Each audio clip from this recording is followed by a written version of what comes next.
Hello everybody, this is Pip Coleman coming in for the Find Your Soul show, and today we're going to be continuing starting I should say, it's November, so we're starting our conversation this month about writing your own story. So there's a number of different ways that we're going to approach this, and it's important that you don't go down that path of like, oh my God, she's telling me I have to write a book, or, really put yourself out there in that first moment. Because some people, yes, that is exactly what might happen. You might get inspired by this month's conversation and you might feel like you want to write down some ideas for a story, absolutely, for a book, or a project, or a course, or a speech. And that's wonderful. That's amazing. And what we're actually talking about at its core this month is writing your own life, being the author of your own life, the creator of your own life. And so that means walking to the beat of your own drum and making your own decisions and finding that space where you can be completely you and making choices from that space of what do I want, how do I want to be in the world, and how would I like to co-create with the universe this life that I'm living. So I thought what I'd do today is I will share with you how I came to write my book and create my journal that goes with it, because it is a story about my life, in that this process of getting this book and this journal out into the world did actually evolve and grow and help me to learn about myself. And it's an example also of how you as the listener, as the reader, as the watcher of this program, this show, how you can apply the same technique, the same action steps to create the life that you want as well. So hopefully you can see me today. I'm just tagging a few people to say hey. If you want to come in and say hello, that'd be amazing. And we will see what happens. So, good morning. Let me know where you're coming in from. Yay, I can see that people are watching. That's good. Last week I had to redo my whole show because I was talking away and I thought I was live, and then when I went to post, it didn't happen. So, welcome to the show. And so I wanted to talk to you a little bit about, let's talk about finding my soul at sea, because when I started to think about, when I started working out where I wanted to work, what I wanted to do for my life, around about when I was about 23, I started to think about the fact that I needed to get out of my little island of Tasmania and go traveling around the world. That's what I wanted to do. I just wanted to get out of that tiny little space and see the world. And some people do that when they're young, some people do it when they're in their midlife, some people do it when their kids are completely gone and left the nest. And so there is that space of, you'll get that feeling that you need to go and explore the world. Now, traveling might not be something that you want to do, but you might feel like you need to do some study or do some coaching or take a journey down a path of reading a certain type of book, or you might feel like you need to expand your life in some way. So your space right now might be, what can I do now? What can I do to grow and expand and change? And so one of the things that I decided to do and have always felt a drawing and a calling to do is to travel overseas. And one of the things that happened out of that was that I started to think, how can I travel and also earn money? Because doing those things were two things that I wanted to do. I wanted to be able to do something that I loved, which was traveling, and I wanted to earn money while I was doing it. And I was starting to think about all of the different jobs that you can do to earn money and travel, right? So there's lots of different jobs out there, but one of the things I looked into was working on airplanes. Like, I thought, well, those people work and travel and earn money and get to go all over the world. That would be amazing. And so I investigated working on airplanes, and I applied to a few different companies, and they said that I was too short, that I was vertically challenged. I couldn't reach the overhead lockers properly. Like, they needed you to be a certain height so that you could reach the overhead lockers and do what you need to do in an emergency. So I was like, oh, well, that's a bummer because I can't really do much about my height. So I was thinking and looking at different options, and one of my friends said to me, you should look into working on cruise ships. And I was like, oh, I hadn't really thought about that, because we didn't have cruise ships coming into Tasmania when I was a kid. We definitely didn't have that sort of level of interaction with cruisers.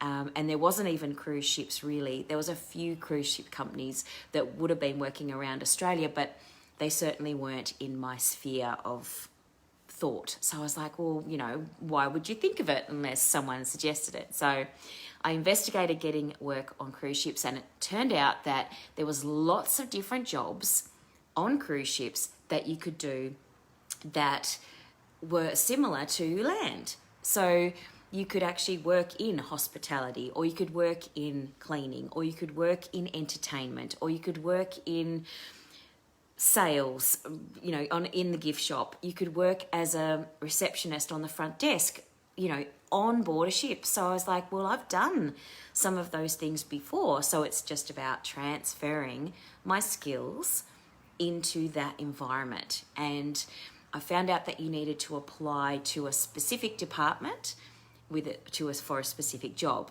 So I investigated the types of jobs that I might like to do, and I put my resume to the right person. I sent it to the right person in each of the departments on the ship that I wanted to work in. So I chose 5 departments, 5 different sort of jobs that would be interesting to me, and I sent off my resume. And then the interesting thing was that I got a call back from the entertainment department coordinator person, and he said to me that he wanted to do an interview on the phone. In those days, we didn't even have Zoom. We didn't do the video thing. And so that conversation on the phone was really interesting, because the job that I had applied for working on the cruise ships was in the entertainment department as a social host. So I was running the activities, and I didn't really know whether I would be able to have the confidence to do that. And I know that seems like a strange thing to say now, because here I am doing videos online and that sort of thing and running a business now. But at that time, when I was sort of, late 20s, I was still not really feeling super confident about putting myself out there in terms of particularly getting on stage. That was like, that's a huge thing to do. So I decided to get that sort of confident. I blagged it. Let's just say I kind of faked it a little bit, and I said, when he asked me, have you worked on stage before? I said, yes, I have. And I had actually done just a little bit of, theatre when I was in high school. And he said, have you used a microphone before? And I was like, yes, I've used a microphone. And I answered the questions confidently, but technically I'd only actually used a microphone once when I was helping out with this personal development weekend that I did with this lady. So I kind of blagged it, because I figured, you know what?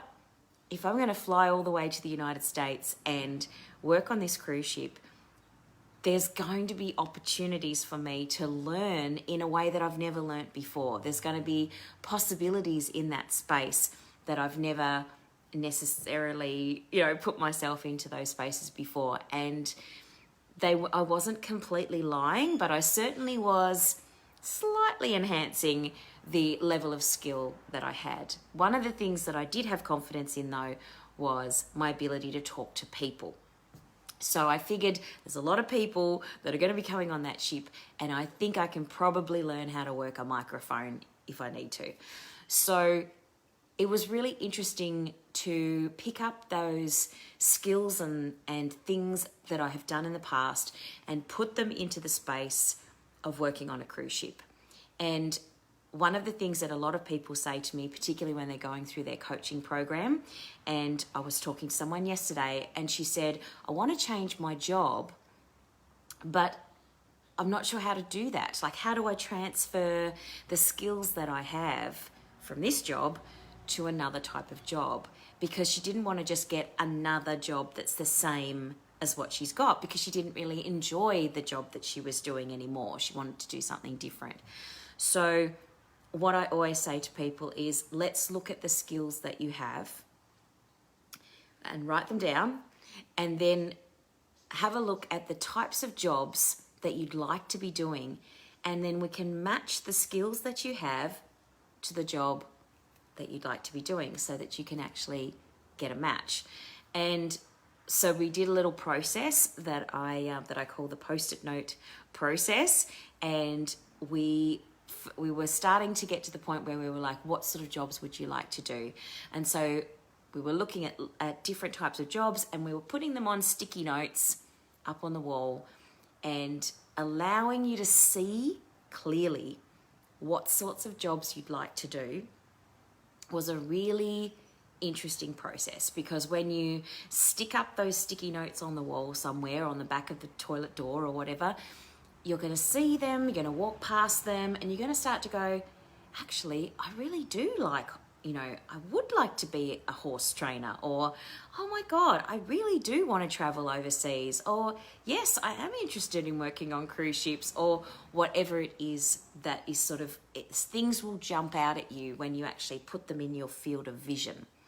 So then we can work out what skills you have, and we can match them to the job that you're getting excited about, because your eyes will be drawn. You'll look at the same job or jobs, or you'll start to think, actually, I like horses, but I don't have the skills to be a horse trainer, but maybe I could work at a place that trains horses. Like, maybe I could have maybe I could transfer my admin skills to a job where maybe I love surfing, okay? Maybe you're a surfer, you like to surf, but you're not like a professional surfer, so you couldn't teach anyone surfing, but you would like to be in a space where there is surfing, right? So you could apply to work at a surf club, like a, surf lifesaving club, where there are surfers around and you can surf and you're near the beach.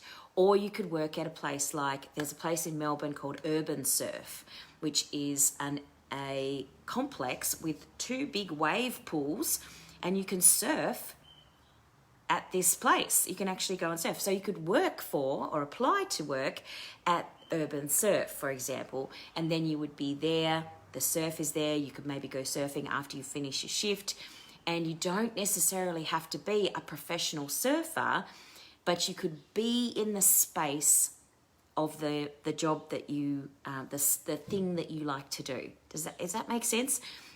Give me a little thumbs up or a heart if you're getting what I'm putting down here, and let me know if there's something that's sort of rising to the surface here in terms of your aha moments, because it's really interesting. Sometimes we block ourselves from doing the thing that we love, or doing things that we love, because we think that we're not specifically qualified for that thing. One of the ladies that I was talking to is really into gardening, and she loves the earth, she loves to garden. And she said to me, you know, I would just stay in the garden all day long if I could. And I was like, well, you could, that's amazing. And what you could do is you could work for a gardening, landscaping business, or a garden centre, or the botanical gardens, or the nature parks, or, you know, there's so many different jobs where you could be outside in nature doing the thing you love and getting paid for it.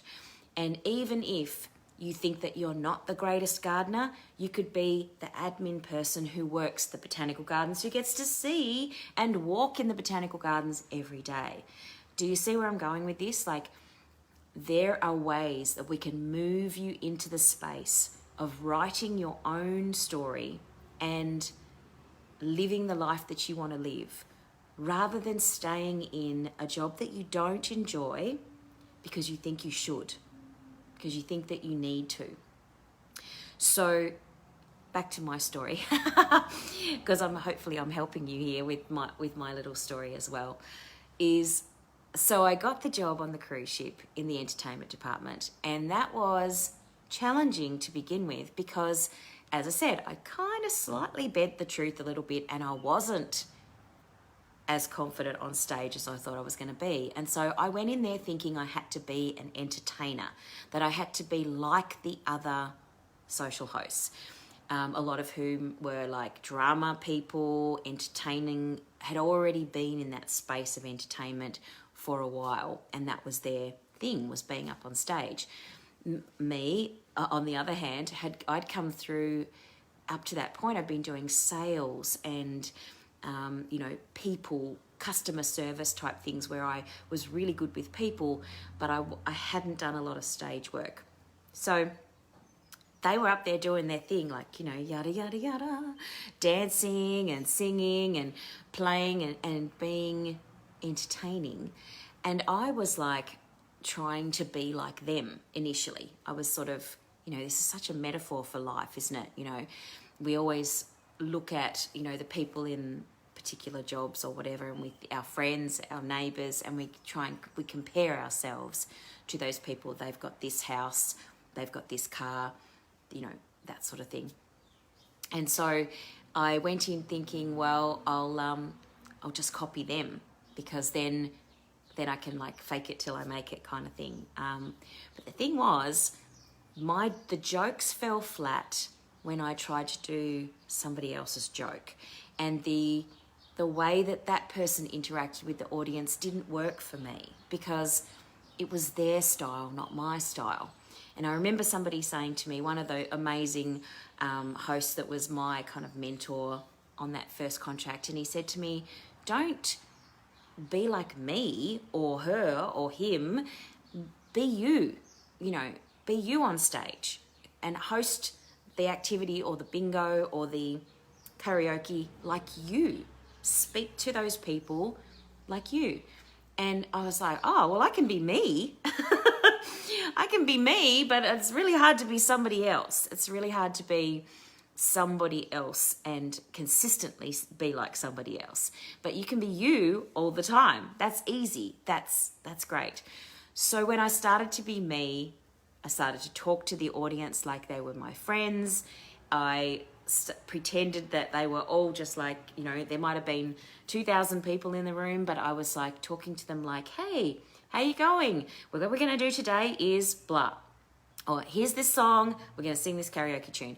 And I tried to keep that energy of me in that space. So that was really interesting for me, because I actually found my groove so much better when I was me on stage, talking to the audience, hosting the activity, joking my way, you know, telling my stories, making my mistakes. You know, those people resonated more with me when I was me than they did when I was pretending to be somebody else. So when you're writing your own story of your life, you also need to do a little bit of self-reflection.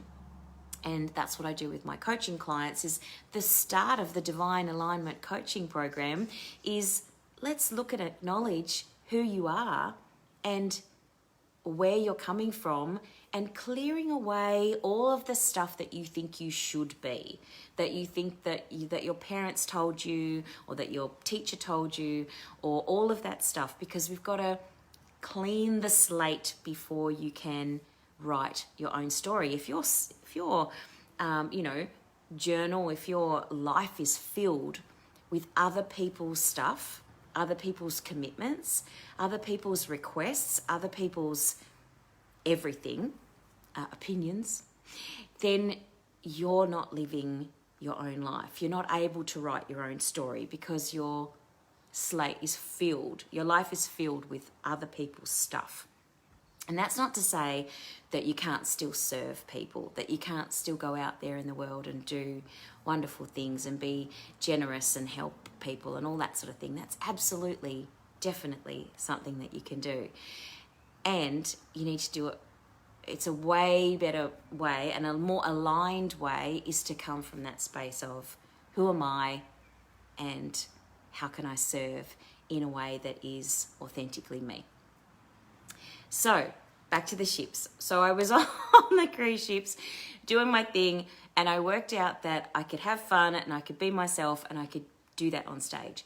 And that was great because I hadn't expected to be doing that. I thought that when I moved into the entertainment field that I would have to be that clown, that, dancing monkey on the stage. But it turned out that I just needed to be more me, because that was actually the thing that made it way better, and the audience and the guests responded to me in a much better way. The people around me responded in a much better way than if I was pretending to be something I wasn't. So if that's resonating with you, let me know, put your comments below, and give me some feedback. And as I kind of got into the space of doing the hosting as well, I realized that my skills in admin, my skills in sales, my organizational skills actually were going to be a benefit to me in this space too. Because what turned out was a lot of entertainers, a lot of people in that space are not very good at organizing. They're not very good at the admin stuff. So I kind of slotted myself in there as the assistant to the cruise director to help organize the schedules and organize the cabin allotments and, plan the activities and, do the newsletter and, I moved into that space of assisting in the admin side of things because that was my strength. And I let the people who actually liked being on stage do the stuff on stage, and they were delighted because they didn't have to do the admin because they hated that, but that's what I was good at. So I was able to move into, even though I was working in the entertainment and I still had to be on stage sometimes, I was able to kind of balance there's the Gemini in me. I was able to balance the admin, the organizational with the authentically being me and getting out there on stage and putting myself out there in the world. So how can we do that for you? How can you do that? How can I help you do that?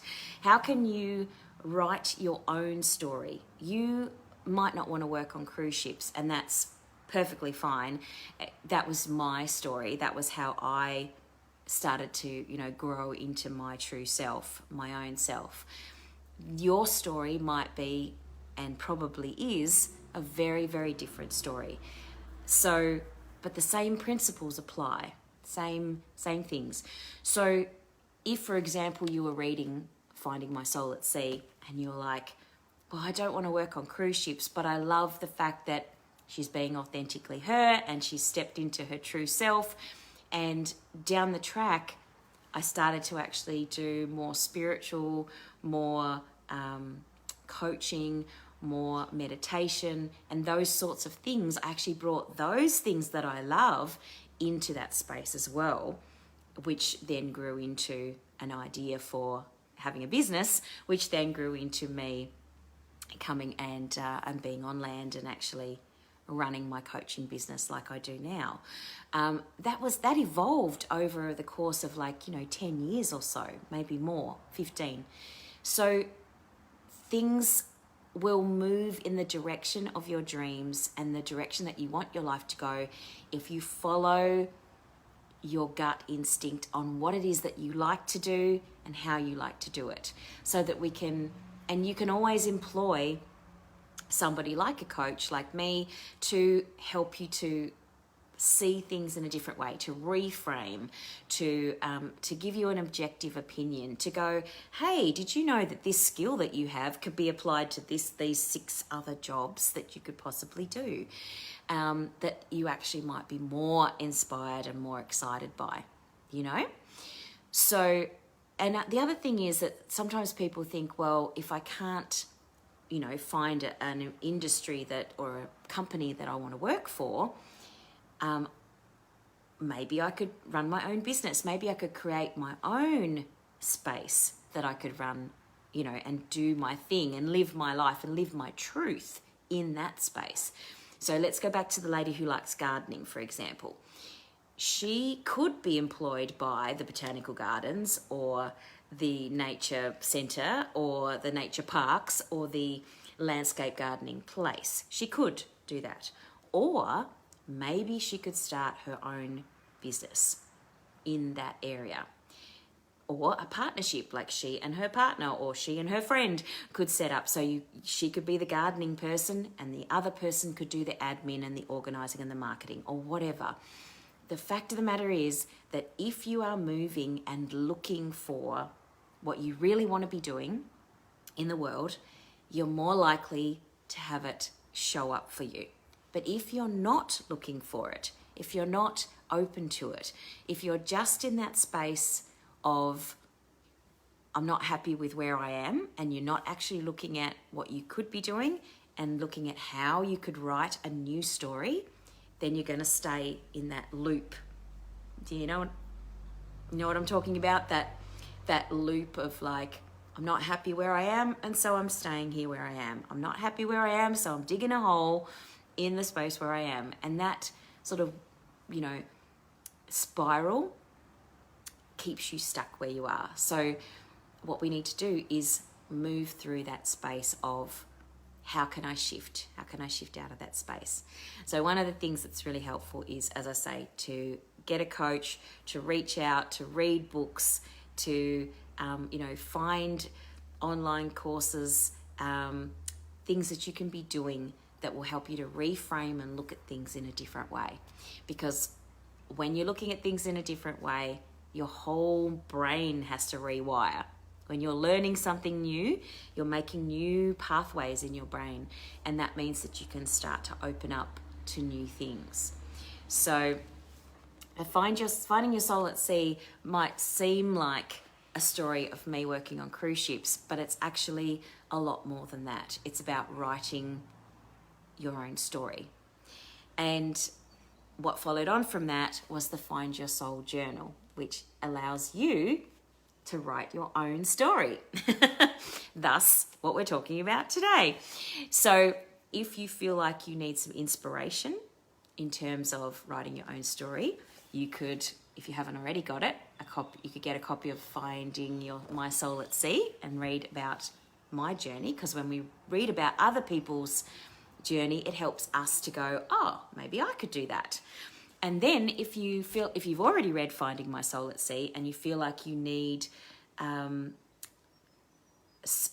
a way of like putting this new information into place and starting to write your own story, then you could get the Find Your Soul journal and start. It has some prompts in there that can start you on your way to writing your own story. And that is a really cool way of kind of getting started in this process. So feel free to ask me any questions. I will respond to them. And obviously, if you are wanting to get a hold of either of those, the journal or the book, you can click on the link to my website store and order the book there. The other thing is, if you are interested in and you feel like, oh, I'd like all the ideas that you're telling me, but I need some coaching around that, then you could get in touch with me and we could talk about the Divine Alignment Coaching Program or something else that might work for you in terms of helping you to shift out of that space that you might be in at the moment where you're going, I'd like to write the story of my own life, but I'm not sure how. Okay, so let's talk. Give me a buzz. Send me a PM. I would love to speak to you soon. So, writing your own story. We're going to talk a little bit more about that for the next 3 weeks of November. Great time to be talking about writing your own story because we're coming to the end of 2021.